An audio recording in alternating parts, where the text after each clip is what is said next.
ሁሉ ጊዜ የሚሰግድ ሰው ሰግዶ የሚተኛ መልክአ ሩፋኤል ጸልዮ ሰግዶ የሚተኛ ሰው መናፍስትን በህልምም አይረብሹትም ከእግዚአብሔርም በቂ መልእክት ይቀበላል ድጋሚ መተትም ቢላክበትም ያሳያል ምልክት እኔ አሁን ለምሳሌ ብዙ ጊዜ በህልሜ በር ሲያንኳኳ ያሳየኛል በሩን ልከፍት ብዬ ማነህ ስለው ጸጥ ካለ አይ አትገባትም በህልሜ ነው እንግዲህ የሚታየኝ እና ሊገባ የሚፈልግ መንፈስ አለ ማለት ነው ብዬ ተረጉመዋለሁ በር በመሰረቱ ልብ ነው ቤት ልብ ነው እና መንፈስ በቤት የሚመስለው ወይም ደግሞ እግዚአብሔርን በቤት መስሎ የሚያሳየን የልባችንን ሐሳብ ነው ማለት ነው እና ንስሐ መግባት ማታ ማታ መልክአ ሩፋኤል ጸልዮ መስገድ በጣም ትልቅ ነገር ነው መልክአ ሩፋኤል ብዬ የለቀኩላችሁ እንትን ጸሎት አለ በጣም ረጋ ብዬ በጣም ብዙ ሺህ ሰው ነው ያየው መልክአ ሩፋኤል ብላችሁ ብትጽፉ ታገኙታላችሁ በዛ ላይ መነጋገር ይቻላል መጸለይ ይቻላልና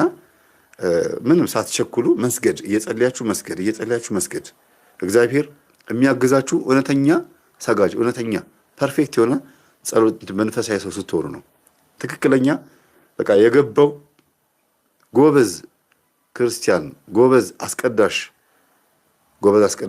ማለት ነው ቅዱስ ቁርባን የሚቀበል በሰዓቱ የሚያስቀድስ ቅዳሴ የማይቀር ማህሌት የማይቀር ወይም ደግሞ አሃዱ ሳይባል የሚደርስ እንደማለት ነውና በህይወታችሁ ትጉ ስትሆኑ እግዚአብሔርም ደግሞ ያግዛችኋል ማለት ነው መልክአ ሩፋኤል ይሄ ነው እሺ ቤተሰቦች መልክአ ሩፋኤል ብላችሁ ስትገቡ ወደ 238,000 ሰው አይቶታል ይሄን ጸሎቴን 4 ዓመት ሆኖታል 4 years ago ነው የሚለው ብዙ ሰዎች ተጠቅመውበታል ቢያስባለሁ 238,000 ሰው ማለት በየጊዜው በየቀኑ ስታዳምጡት በዛ ልክ ደግሞ ረጋ ብዬ ነው ያልኩት እየሰገዳችሁ ሲሆን ይሄንን 17 ደቂቃ ነው የሚፈጀው ይሄንን ጸሎት እየሰገዳችሁ ስትሉት እንትን ይልላችኋል በአፋችሁ ስለሆነ የምትሉት በአንድ ጊዜ ሁለት ወፍ ነው አፋችሁም እየጸለየ ነው ጉልበታችሁም እየሰገደ ነው እናንተ ላይ መቋቋም ያቅተዋል ማታ ምን አይምሯችሁ ሁሉ ለጋችሁ እንዲስተካከል የምትፈልጉ ከሆነ መልክአ ኡራኤልና መልክአ ሩፋኤል በጣም ወሳኝ ነው በተለይ መልክአ ሩፋኤል የአባቶቻችን ያስተማሩን ነው ጧት ደግሞ ሳይጸልዩ አለመውጣት ሳይሰግዱ አለመውጣት ቢያንስ እንኳን 21 12ም እንደው ጎበዝ ከሆነ 41 እና 64ም ከዛም በላይ የሚቻል ከሆነ ሰግዶ መውጣት ቀኑ ብሩህ ነው የሚሆንላችሁ በጧት የመነሳት ልምድ ያለው ሰው ሁሉ ጊዜ አይምሮ በጣም ንጹህ ነው በጣም ነቃ ያለ ሰው ነው አርፍዶ መነሳት በጣም ከባድ ነው ታውቃላችሁ አይደል በጣም ይጫጫናል ቀኑ ደብሯችሁ ነው የምትሉትና ሁሉ ጊዜ ጧት እንድንጸልይ አባቶቻችን እንድንነሳ የሚያደርጉት እኮ በስጋም በነፍስም ብሩህ እንድንሆን ነው ይህንን ታሪክ ስነግራችሁ ምስክር ቅዱስ ሚካኤል ነው ልጅቷ ወይም የ11 ዓመት ህፃን ልጅ የሆነችው የናዝሬት ልጅ ናት ይቺ 11 ዓመት ልጅ ትምህርት ቤት እንደሄደች በዛ ወደ ቤት ሳትመለስ ትቀራለች እናቷ ቤተሰቦቿ መጥፋቷን ሲያውቁ ለፖሊስ ሪፖርት ያደርጋሉ ልጅቷ ተፈለገች ታጣች የልጅቷ እናት ደግሞ ቅዱስ ሚካኤልን ትዘክራለች ጧት ማታ ቅዱስ ሚካኤልን ልጄን አደራ ምንም እንዳትሆንብኝ ጠብቅልኝ ካለችበትም ቦታ አምጣልኝ ያለች ታለቅሳለች ይቺ 11 ዓመት ልጅ ህፃን ከትምህርት ቤት ስትወጣ ሁለት ሰዎች እንደጨበጧት ታስታውሳለች እነዛ ሰዎች ከጨበጧት በኋላ ራሷን ያገኘችው ጨለማ ቤት ውስጥ ነው እነዚህ ሰዎች ይቺ ልጅ በአፍዝዝ አደንዝዝ መተት ራሷን እንድትስት አድርገው ቀጥታ ወደ ደብረ ዘይት ለቆሪጣ ጋንንት ሊገብሯት ይዟት ሄዱ ህፃኗ ልጅ እንደነገረችኝ እሷ የነበረችበት ጨለማ ቤት ውስጥ ከሷ በእድሜ የሚያንሱና የእድሜ ኩዮች ሌሎች ህፃናት ነበሩ ለአንድ ሳምንት እዛ ጨለማ ክፍል ውስጥ ስትቀመጥ ከሷ ጋር አብሯት የነበሩት ህፃናት አንድ ባንድ በየቀኑ ከዛ ክፍል አውጥተው ይወስዷቸው ነበር ልጆቹም እያለቀሱ አንዳንዶቹም እንቢ ሲሉ እየጎተቱ እየመቱ ነበር ይዟቸው የሚሄዱት ከተወሰነ ደቂቃ በኋላ እጅግ ሰቅጣጭ የሆነውን የልጆቹን ጩኸት ትሰማ ነበር ይህንን ነገር ስታይና ስትሰማ ጭንቀቷና ፍርሃቷ እየጨመረ መጣ በጣም የሚያሳዝነው ይቺ የ11 ዓመት ህፃን ልጅ የት ቦታ እንዳለች ለምን እንደመጣች ምን እንደሚያደርጓት አታውቅም ነበር የመጨረሻው ቀን ሁለት ሰዎች በርጋ ቆመው ተለቅ ያለችው ወይስ ቀይዋ ብትሰዋ ይሻላል አይ ጠይሟ ናት የተባለው እየተባባሉ ሲነጋገሩ ያን ያወቀች ግን የት እንዳለች አታውቅም ነበር በነገራችን ላይ ይቺ ልጅ ጎበዝ ሰንበት ተማሪ ናት ይህንን የሰዎቹን ንግግር እንደሰማች ማልቀስ ጀመረች። የቤታችን ቅዱስ ሚካኤል አድነኝም እያለች ምርር ብላ አለቀሰች። ይህንን ለቅሷን የሰሙት ሁለት ሰዎች መጥተው ዝም በይ ምን ያስለቅስሻል ብለው መቷት። አንደኛው ነግሬሃለሁ ይቺ ትሁን ብሎ ለሁለት አንጠልጥለው ይዘዋት ሄዱ። በሕፃን አይኗ እያማተረች ስትመለከት ውስጡ ያለውን ነገር ልነግራችሁ የማልችለው ክፍል ውስጥ ይዘዋት ገቡ። ይህ ክፍል ሕፃናት ልጆች ለቆሪጥ አጋንንት የሚሰውበት ቦታ ነው። ይቺ ልጅ አሁንም የቤታችን ቅዱስ ሚካኤል አድነኝ እያለች ታለቅሳለች። አንደኛው እዚህ ቅዱስ ሚካኤል የሚባል የለም እዚህ ያለው አንቺን የሚቀበልሽ ነው ብሎ ልጅቷን ሊሰዋት የመስዋዕት ክፍል ውስጥ አስቀምጧት ድንገት በሩን ቆልፎ ወጣ አለ። ልጅቷን እንባዋን እያዘራች እያለቀሰች የቤታችን ቅዱስ ሚካኤል አድነኝ እያለች በሕፃን አንደበቷ ጸለየች፣ አለቀሰች። በዚህን ጊዜ ፊቱና ሰውነቱ የማይታይ ግን ብርሃን የሆነ ነገር ለልጅቷ ታያት። ከዛ ብርሃን ውስጥ ወይም ያ ብርሃን አይዞሽ እኔ አለው ምንም አትሆኝም ተከተኝ እናትሽ የምትዘክረኝ ቅዱስ ሚካኤል ነኝ የሚል ድምፅ አሰማት። በፍጥነት ተከተኝ አላት። ልጅቷም የደስታ እንባ እያነባች በብርሃን ተመስሎ የታያትን ቅዱስ ሚካኤልን ተከተለች። ስትከተለው ሊሰዋት የነበረው ሰው ዘግቶት የሄደውን በር ቅዱስ ሚካኤል በሩን በታምራት ከፍቶላት ልጅቷንም እየመራት ሄደ። በነገራችን ላይ መጽሐፍ ቅዱስ ላይ የተጻፉት አስደናቂና አስገራሚ የእምነት ታምራቶች አንብበናቸው እንድንደነቅባቸው ሳይሆን ለእኛም እንደሚደረጉ ለማወቅ ጭምር ነው። ይቺ ልጅ ቅዱስ ሚካኤል እስራኤልን በብርሃን ፋና እንደመራቸው ሁሉ ይቺንም ልጅ በብርሃን ፋና እየመራት ለቆሪጥ አጋንንት ከሚሰዋበት ቤት አወጣት። ቅዱስ ሚካኤልን ቤተክርስቲያን አድርሷት እናትሽ እያለቀሰችብኝ ነው፣ ሰው አዝልሻለሁ፣ አይዞሽ አልለይሽም ብሏት ተሰውራት። ልጅቷም ቤተክርስቲያን ውስጥ ቁጭ እንዳለች አንዲት እህት መታ አነጋገረቻት። ልጅቷም የሆነባትንና ቅዱስ ሚካኤል ያደረገላትን ታምራት ነገረቻት። እሷም ተደንቃ የእናቷን ስልክ ከልጅቷ ተቀብላ ደውላላት ልጅቷን ከእናቷ ጋር በስልክ አገናኘቻት። ከእሷ ጋር እንደሆነች ነግራት እናቷን አረጋጋቻት። ናዝሬት ድረስ ልጅቷን ይዛላት እንደምትመጣ ነገረቻት። ይቺ የተባረከች ሴት ልጅቷን ናዝሬት ድረስ አድርሳት ለእናቷ አስረክባት ወደ ደብረ ዘይት ተመለሰች። በቅዱስ ሚካኤል ታምራት ከሞትና ከቆሪጥ መስዋዕት የተረፈችው ልጅ እዛ ጨለማ ቤት ውስጥ ሕፃናት የሚሰውበት ክፍል ያየችው ነገር እንቅልፍና መረጋጋት ስለከለከላት እናቷን ጦጦ ማርያም ይዛት መጣች።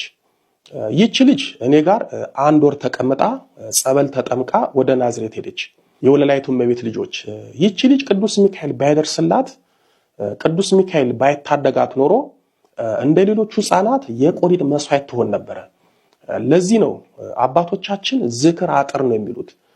ቅዱሳን መላእክትና ቅዱሳንን የምትዘክሩ ከሆነ እናንተንም ልጆቻችሁንም የነሱ ጸሎታቸውና ቃል ኪዳናቸው አጥር ሆኖ ይጠብቃችኋል።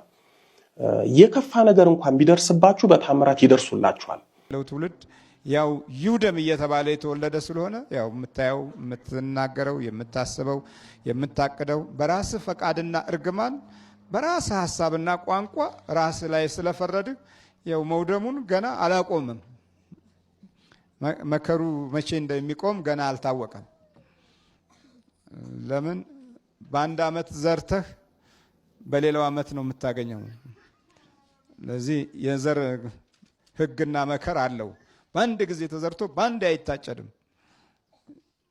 እርግማንን እንደዘራን ሁሉ በረከትን ለማፈስ አሁን እንፈልጋለን። በገዛ ቋንቋችን የተናገርነው እርግማን የእያንዳንዱን ጓዳ ማፍረሱን ይቀጥላል። ለምን ብሔራዊ ቋንቋችን ነበር ይውደም፣ ህዝባዊ ድምጻችን ነበር ይውደም። ስለዚህ ግድ ነው አዝመራውን በየዓመቱ ማፈስ ግድ ነው። 18 ዓመት ሙሉ እንደረገምን ሁሉ ገና 18 ዓመት በእጥፍ ነው መቼም አይደል እንዴ? እህል በቆሎ አንድ ዘርተህ መቼም አንድ በቆሎ መልሰ አታገኝም አይደል እንዴ? አዝመራ እኮ እንደዛ በእጥፍ ነው በቆሎ አምርተህ በእጥፍ ነው የምሰበስበው። እርግማንን በእጥፍ ዘርተን በእጥፍ ነው ማፈስም ያለብን። ለዚህ ነው ያልቀናን። አየህ እና የእምነት ኃይል ከውስጥ በኩል የማያ ክንድ ነው። ከግብፅ ብዙ ገንዘብ ይልቅ ስለ ክርስቶስ መነቀፍ እጅግ የሚበልጥ ባለጠግነት እንዲሆን አስቧልና ለጊዜው በኃጢአት ከሚገኝ ደስታ ይልቅ ከእግዚአብሔር ሕዝብ ጋር መከራን መቀበል መረጠ፣ ብድራቱን ትኩር ብሎ ተመልክቷልና። ትኩር ብሎ አይቶታል። የራእይ እንደዚህ ነው። ያ ደግሞ እንዲሁ አይደለም የሚመጣው። በጊዜ ቢሆን ኖሮ የፈርዖኑ አስተዳደርና አኳኋን ሙሴን ከሞት አድኖታል፣ ከሞት ያዳንከኝ ብሎ መለጠፍ ነበረበት። ግን አይደለም። እዚህ ጋር የተለየ አቋም አለው ሙሴ። በአንድ የሆነ መስመር ላይ ራእዩን የሚጠብቅበት አይን ነበረው። አርቆ የሚያይበትን አይን ማግኘት የእምነት ስጦታ አካል ነው። ገና ማመን አንዳንዶቻችን አልጀመርንም። ችግራችንን ለመፍታት እንጂ በማመን ላይ ያለንበት ህይወት ገና ነው። አንዳንዶቻችን እምነቱ ከአቅማችን በላይ ሆኖ ስለሚገኝ ስለ እምነት ብዙ ጠልቀን ባንገባ ይሻላል እምንልም ብዙዎች ነን። በእምነት ኃይል በኩል ያለው ነገር ብዙ አድካሚ ነው። ቀለል ባለ መንገድ እስቲ እንሂድም ብለው ቀለል ባለ መንገድ ወደ ዲያብሎስ ተጠግተው መውጫ የጠፋቸውም አሉ። የዘመናችን ገበያ እንደሆነ አለምክንያት የተሻለ ምርት አይገኝም፣ የተሻለ ገንዘብ አይገኝም ብለውም ወደ ሟርቱ ዓለም ተጠግተው የነጎዱ አሉ። ከዛም አልፎ ተርፎ በትምህርት ቤት ሁሉ ሳይቀር አይ የሚቀበር ነገር ከሌለ እኮ በአሁኑ ጊዜ እውቀት በአእምሮ ውስጥ መሰብሰብ አይችልም ብለውም ይህንን የቀበራውን ፕሮግራም መርጠው በትልልቅ ተቋም ውስጥ የቀበራ እርግማን አካል ይዘው የሚመላለሱም የመናፍስቱ ነዋሪዎች አሉ። እንዲህ ባለ ሁኔታ ውስጥ የሚወለዱ ልጆች ደግሞ እጣቸው በመልካም ገጽታ ላይ የሚያርፍ አይደለም እና እዚህ ብድራቱን አተኩሮ ያየው ሙሴ የፈርዖንን አገዛዝና ኃይል ንቆት ትቶታል። ከዛ በኋላ እንዲህ ይላል፣ የንጉሱን ቁጣ ሳይፈራ የግብፅን አገር የተወ በእምነት ነበር ይላል። የሚታየውን የማይታየውን እንደሚያየው አድርጎ ጸንቷልና አጥፊው የበኩሮችን ልጆች እንዳይነካ ፋሲካንና ደምን በመርጨት በእምነት አደረገ። በደረቅ ምድር እንደሚያልፉ በኤርትራ ባህር በእምነት ተሻገሩ። የግብፅ ሰዎች ግን ሲሞክሩ ተዋጡ ይላል። እነሱ አለ እምነት ሞከሩት። እነሱ በተሻገሩበት የትላንት ባሮቻችን ትላንት የገዛናቸው ትላንት የቀጠቀጥናቸው ወንድ ልጅ እንኳን እንዳይወለድ አድርገን በቁጥጥር ስር ያዋልናቸው ዛሬ በደረቅ ባህር ሲሻገሩ አሉ እንግባኛም አሉ። ፈረሳቸውንና ጦራቸውን ይዘው አሳዳጅነታቸው እስከ መጨረሻ ነበር። ጠላትህ ሁል ጊዜ እስከ መጨረሻ ድረስ ይከታተልሃል። ለምን አደገ? ለምን ከፍ አለ? ለምን በለጠ? ለምን ለበሰ? ለምን በላ? ለምን ጠጣ? በትንሽ ነገር ይናደዳል። እሱ ቤት ጮማ እየቆረጠ በአንተ ጎመን ይበሳጫል። በአንተ ጎመን እኮ ነው የሚበሳጨው። እና ምቀኛ ሰው ፎርሙላ የለውም። ምቀኛ ሰው ክፉ ነው። ልቀቅ በሕዝቤን ልቀቅ እያለ ሙሴ ሲናገር ከእግዚአብሔር ጋር እንደሚናገር አላወቀም። ቤተ መንግስቱን ሁሉ ቦታውን ስፍራውን ሁሉ በተለያየ አይነት መቅሰፍት እየተመታ እንኳ እስራኤልን ለመልቀቅ አልፈልግም አለ ፈርዖን። አየህ ጠላት ይናል ነው እንዲህ ነው የሚያሳድደው። ከዛ ሲሄዱ ግርግራቸውን እየተከተለ እንዲህ ነው ግርግርህ ነው የሚከተልህ ሁልጊዜ ምቀኛ እንዲህ ነው። መጽሐፍ ቅዱስ እኮ በሚገባ ይነግረናል። ከዛ ባህሩ ጋር ሲደርሱ ባህሩ አለን ብለው ኮሩ። ጠላት የሚኮራበት ነገር አለው። ጉልበቱን፣ ኃይሉን፣ ጥበቡን፣ ጊዜውን፣ ስልጣኑን፣ ማዕረጉን ሊሆን ይችላል። ይኮራል። ኃይለኛ ኩራት ይሰማዋል።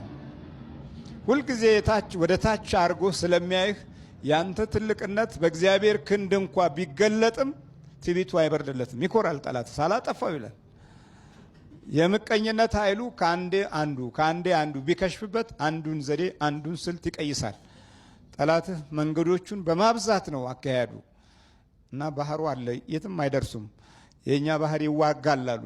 የኤርትራ ባህር አይደኛ ነው፣ ቤትም መንገድ ሊያመልጡን አይችሉም አሉ። ምክራቸው መክረው ፈረሶቻቸውን ጭነው ሰረገሎቻቸውን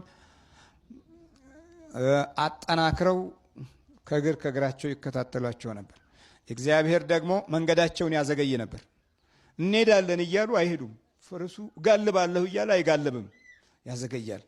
ደግሞ ሌላው የእግዚአብሔርን ሕዝብ ደግሞ ያፈጥናል፣ ቶሎ ቶሎ ይሄዳሉ። እነዛ በሰረገላ ሲከታተሏቸው እነሱ በእግራቸው ይቀድማሉ።